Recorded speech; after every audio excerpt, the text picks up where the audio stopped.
Bonjour Juliette. Vous aviez 19 ans, vous rêviez de mannequinat et vous avez croisé la route du réseau Epstein.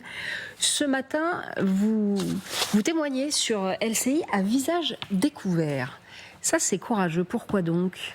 Alors déjà parce que j'ai beaucoup hésité la première fois. Je me suis posé plein de questions. Et on m'a appelé vraiment dans le cadre de pouvoir peut-être ouvrir une porte pour les victimes, parce que je ne me considère pas comme une victime, c'est vraiment important de le souligner. Et moi, il ne m'est rien arrivé, je suis partie à temps. Donc je me sens pas plus en danger que ça, même s'il faut toujours faire attention, c'est quand même une histoire avec une certaine ampleur. Après, moi ce que justement, si vous voulez bien, avant de vous entendre, on va donner les derniers éléments en France avec l'ouverture donc de l'enquête. Le parquet de Paris a désigné des magistrats pour enquêter sur d'éventuelles interactions liées à des Français dans ce dossier tentaculaire. Les détails avec Audrey Borda et Léana Boll. C'est dans cet appartement ultra luxueux que Jeffrey Epstein venait passer de nombreux séjours à Paris. Mais quelles étaient ses relations avec les personnalités françaises ? C'est ce que la justice va essayer de comprendre. Le parquet de Paris a annoncé samedi avoir été saisi de 3 nouvelles affaires pour savoir si des ressortissants français ont commis des infractions en lien avec l'affaire Epstein. Sont concernés Fabrice Edan, diplomate au Quai d'Orsay, Daniel Siad, recruteur de mannequins, et le chef d'orchestre Frédéric Chasselin. Le mot c'est enfin, il était enfin temps que le parquet de Paris se saisisse du dossier, ça fait des jours, des semaines qu'on attend, même des années pour l'association Innocence en danger. Et force est de constater que le parquet essaie de rattraper un petit peu le temps perdu en décidant aujourd'hui de saisir plusieurs magistrats pour enquêter. Le parquet a aussi annoncé une réanalyse intégrale du dossier d'instruction dans lequel Jean-Luc Brunel avait été mis en examen. Ami proche de Jeffrey Epstein, cet ex-gérant d'une agence de mannequins s'est suicidé en 2022 et l'enquête avait été clôturée par un non-lieu. S'est suicidé, Marie, on sait qui s'est suicidé, Jean-Luc Brunel. Alors, c'est ce qu'a dit le rapport d'autopsie. Mais parce que le rapport d'autopsie de Jeffrey est beaucoup plus complexe, plus ambivalent. Il s'est suicidé, mais il s'est cassé des vertèbres, oui, c'est ça ? Il y a déjà une tentative, tandis que pour Brunel, on n'a jamais eu trace d'une anomalie dans les heures ou les jours qui ont précédé ce suicide.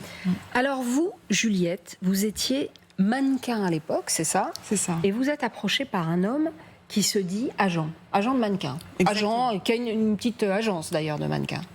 Alors, attention, moi, c'est pas Brunel, c'est Daniel Siad, en fait, qui m'a approché. Alors, je ne sais pas si à ce moment-là, il avait une agence, mais en tout cas, effectivement, il se présentait comme un scout, donc un recruteur de mannequins.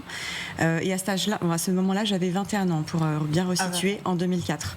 Et donc, je me baladais entre 2 castings, voilà, sur les Champs-Élysées, et cet homme m'interpelle en pleine rue. Alors ça arrive de temps en temps, une très jolie femme comme vous, c'est-à-dire qu'on se balade dans la rue, et puis quelqu'un vous accoste, et d'ailleurs, c'est très dangereux pour les jeunes filles, parce qu'on ne connaît pas les motivations exactes des gens qui vous accostent. C'est ça. Il faut faire très attention à ça. Donc vous promenez sur les Champs-Élysées et il vous accoste. C'est ça, il vous dit, mademoiselle, vous êtes très jolie. Alors il me dit non.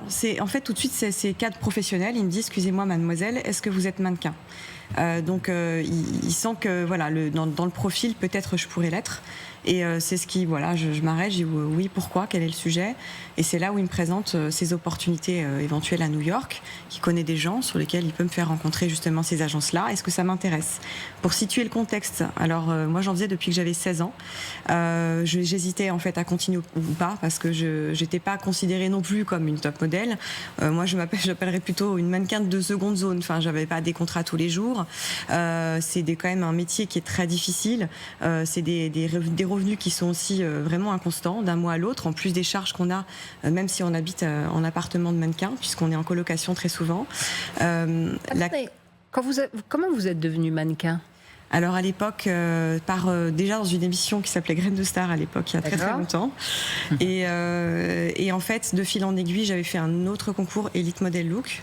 Et de là, j'ai rencontré une mannequin qui m'a présenté son agence, qui était en Lorraine. Alors, il faut savoir que cette agence était vraiment elle mettait très en sécurité ces mannequins. Oui, parce que vos parents, j'imagine, étaient un peu inquiets. Donc, Ma mère a bien hyper cadré tout ça. D'accord. Elle était en contact régulier avec l'agence. Et en fait, en 24 heures, j'avais signé mon contrat pour commencer à Paris.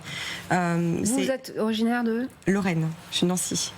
Et c'est vrai que ma mère n'a fait confiance qu'à cette agence-là parce que la personne qui était à la tête de cette agence-là faisait très attention justement à toutes les rencontres qu'on pouvait faire. Donc, quand vous vous retrouvez à Paris, vous vous retrouvez dans un appartement avec plusieurs mannequins. C'est la pratique. Oui, bien sûr. Donc, vous vivez en colocation avec d'autres jeunes filles. Exactement, c'est ça. Voilà.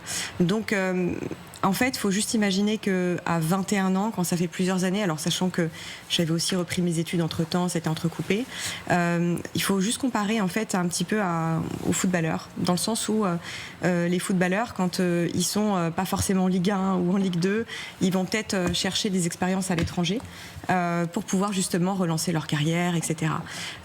Ça, c'est le sujet à ce moment-là, c'est de se dire, est-ce que j'y vais pas. Alors, je me méfie quand même de ce fameux Daniel Siad et j'appelle du coup mon agence. Et je demande, est-ce que vous connaissez ce Daniel Siad ? L'agent, en tout cas les personnes que je connais de mon agence m'ont dit oui, on connaît, il n'y a pas de problème. Alors, le sujet étant, c'est que effectivement à cette époque-là, on n'a pas du tout de vent. Je pense même que mon agence est dans l'ignorance de ce qui se passe de l'autre côté. Et si jamais il est vraiment recruteur, ce qui apparemment était le cas à ce moment-là, il n'y a pas de sujet en fait. Oui, bien sûr, tu peux y aller. Et c'est comme ça que je suis partie et que j'ai accepté l'invitation. Et donc, comment ça se passe après ? Eh bien, dans les consignes, donc on m'envoie le billet d'avion. Donc, direct. Alors, C'est-à-dire qu'il vous dit, vous je allez rappelle commencer une carrière évidemment- internationale. Non, en fait, il faut savoir que c'est un intermédiaire, donc il n'y a pas de contrat signé. Le but du jeu, là, c'est de pouvoir se rendre sur place et donc de faire les rencontres des agences. Voilà, moi j'avais ça dans l'idée et c'est pour ça qu'ils préparent le voyage. Donc ils m'envoient le billet. J'ai une adresse à laquelle aller une fois que je serai sur place, puisqu'il s'agit de l'appartement de mannequin, donc je ne savais pas, mais de Jeffrey. Et donc je vais là-bas avec comme consigne de demander un visa touriste au niveau de la douane et pour pouvoir passer justement l'entrée.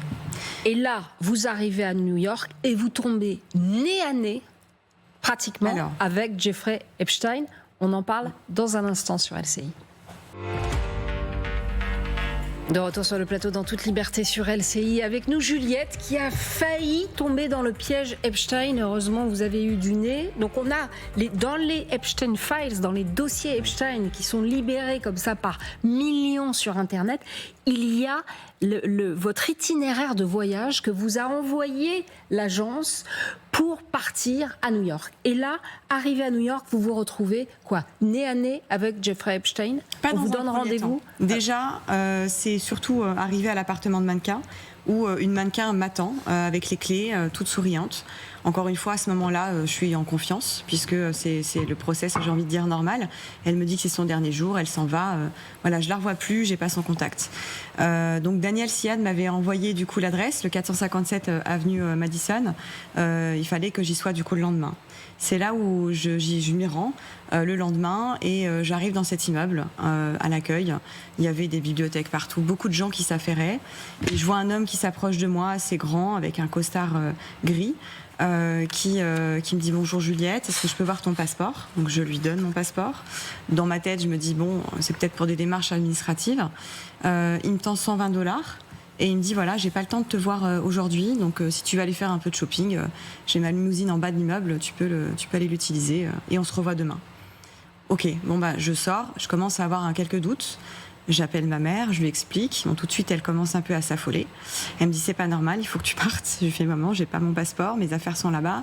Il a gardé votre passeport. Ah bah oui, du coup, il est parti après. Donc, en tout cas, la mécanique est là. Je m'achète un téléphone, donc c'était pour ça que j'ai contacté mes parents. Et je suis partie faire dormir une nuit et revenir le lendemain. Donc je reviens le lendemain, là il me reçoit, donc il me fait rapidement le tour du propriétaire. Alors c'est quoi le tour du propriétaire ? C'était comment ? C'était un grand immeuble, je me rappelle, avec pas mal d'étages. La cuisine était en bas. Et il y avait un cuisinier, un chef qui était là et il m'a proposé si jamais j'avais faim de faire la cuisine. Alors qu'on est encore on était censé parler travail.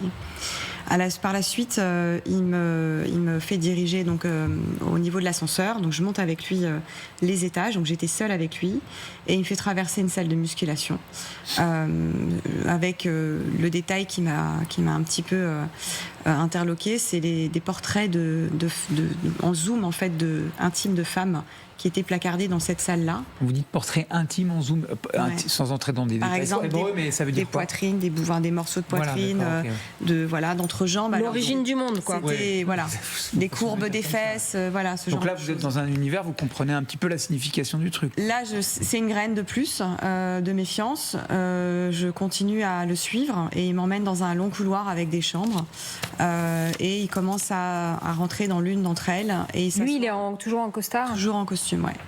Et il s'assoit du coup sur le lit et c'est là où je trouve ça étrange déjà comme type de rendez-vous. Donc je m'arrête sur le pas de la porte et je le regarde droit dans les yeux. Je lui dis, je vous préviens, je ne ferai rien. Il me dit, t'inquiète pas, il se veut rassurant, rentre, il n'y a pas de problème. Écoute, j'ai besoin de savoir si ton corps est prêt, donc il faudrait que tu te dénudes pour que je sache. Alors la petite parenthèse, c'est que depuis mes 16 ans, ça m'arrive fréquemment, ça m'est arrivé de me retrouver pour des castings, pour des défilés, pour des showrooms où il faut effectivement se changer. Donc souvent on est en sous-vêtements pour pouvoir soit passer d'un vêtement ou un autre, soit effectivement pour éventuellement des castings différents. Donc c'est au final, j'ai encore de la méfiance, mais jusqu'à là je me dis bon, vu que c'est encore ambigu, je vais le faire et je m'exécute. De là, il me regarde et dit non, en fait, le soutien-gorge aussi. Et là, ok, c'est là où je commence c'est pas vraiment normal. Je le fais avec beaucoup de discrétion, je me cache, etc.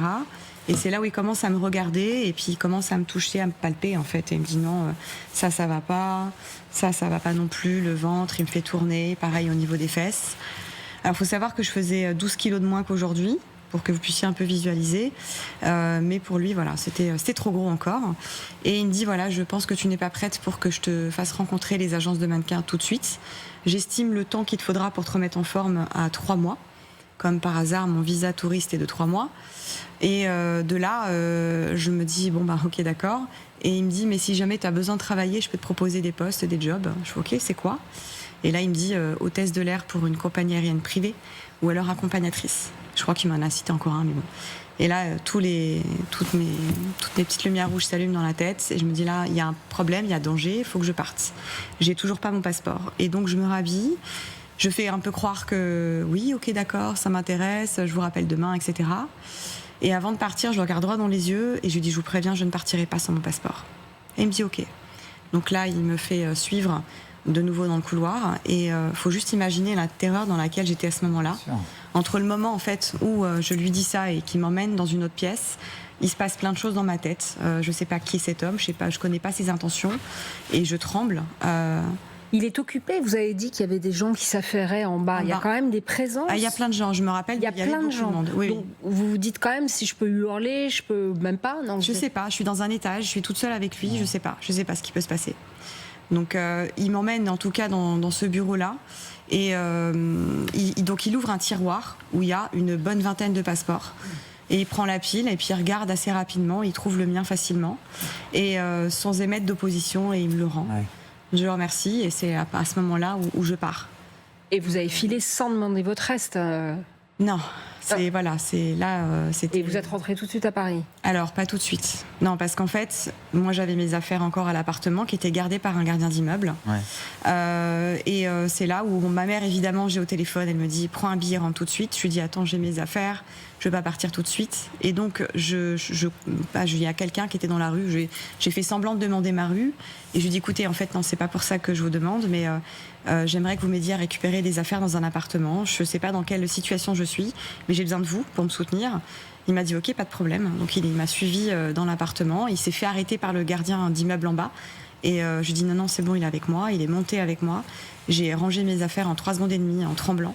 Et je suis sortie de là, et c'est là où j'ai pu vraiment partir. Alors, Qu'est-ce qui fait que vous réagissez? Vous avez des signaux d'alerte et vous les entendez. Alors, est-ce que c'est parce que vous avez une bonne structure, vos parents sont là, votre mère a été très attentive à ce qu'il vous arrive rien, a été visiblement en alerte du monde dans lequel vous gravitiez, qui est un monde dont on se pressent qui peut être dangereux pour une jeune femme.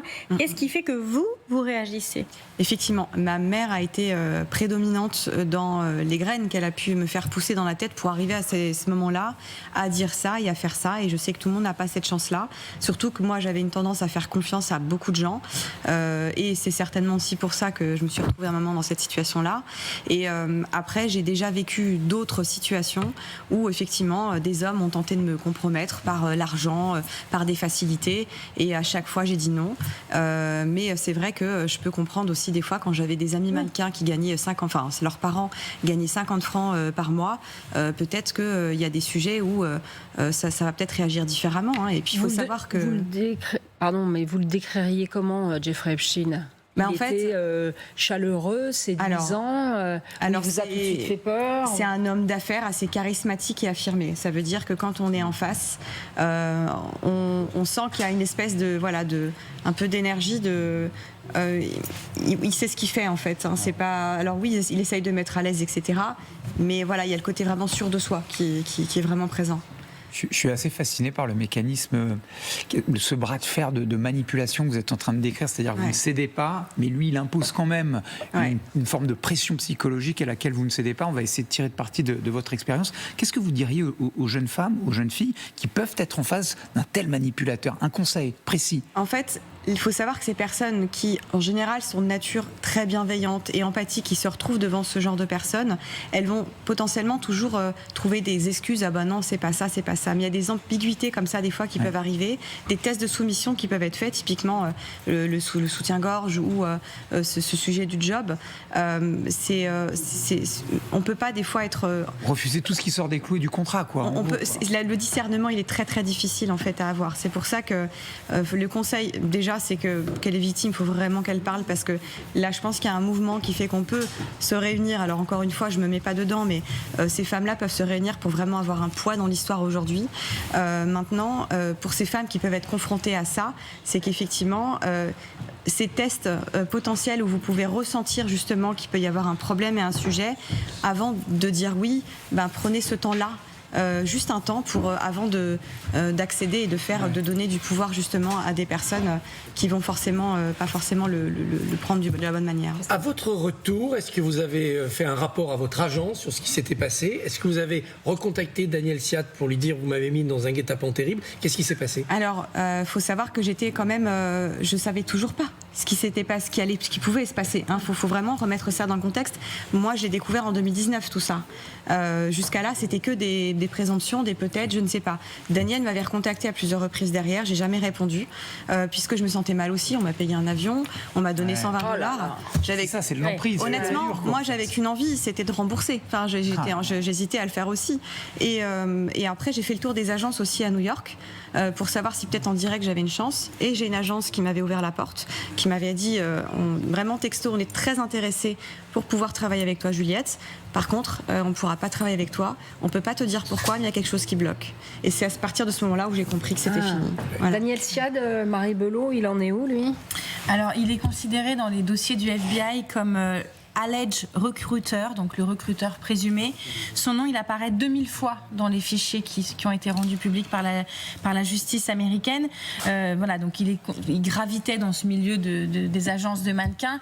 Il est considéré comme un recruteur présumé. Il y a une plainte qui le vise depuis la semaine dernière, une plainte d'une femme de nationalité suédoise qui lui reproche des faits de nature sexuelle qu'elle qualifie de viol et susceptibles d'avoir été commis en France, à Cannes, en 1990. Donc Cette plainte, elle fait l'objet d'une réanalyse par le parquet de Paris au regard de tous les éléments dévoilés par la justice américaine. Et peut-être préciser que cet homme a répondu sur une vidéo sur le réseau social X où il se défend d'être un rabatteur. J'étais tellement fière de pouvoir faire partie de ce monde avec tous les chefs d'État qu'il connaît. Heureusement, je ne lui ai jamais présenté de mannequin mineur. Voilà pour ces éléments de défense. Merci beaucoup Juliette d'être passée sur le plateau. Vous avez fait, qu'est-ce que vous faites de cette expérience ? Eh ben, en tout cas, qu'est-ce que je fais de cette expérience aujourd'hui ? J'essaye en tout cas de partager ma voix. Il y a beaucoup de gens qui me disent « Oh, t'es courageuse, etc. » En fait, moi, je trouve pas que ce soit plus que ça du courage. Enfin, je trouve que moi, ma parole, je la sens libre, donc je la partage. Maintenant, c'est encore l'histoire de se dire, il y a ça, mais c'est le haut de l'iceberg, en fait. C'est que j'ai encore eu un témoignage, pas plus tard qu'hier soir, d'une mannequin où il y a eu une tentative de viol sur elle d'une agence. C'est tout aussi un monde. Alors, il faut savoir qu'il y a aussi des très bonnes agences. Il y en a qui ont des licences pour enfants, ça marche très bien. Ils ne mettent pas forcément dans des faux plans certaines mannequins, mais oui, il y a un moment où quand il y a certains hommes qui ont du pouvoir dans les mains et qui ont accès à ce genre de choses, ils vont pas forcément faire du bien. Et si au pire on peut un peu déstabiliser ce monde-là, j'en serais ravie. Ouais.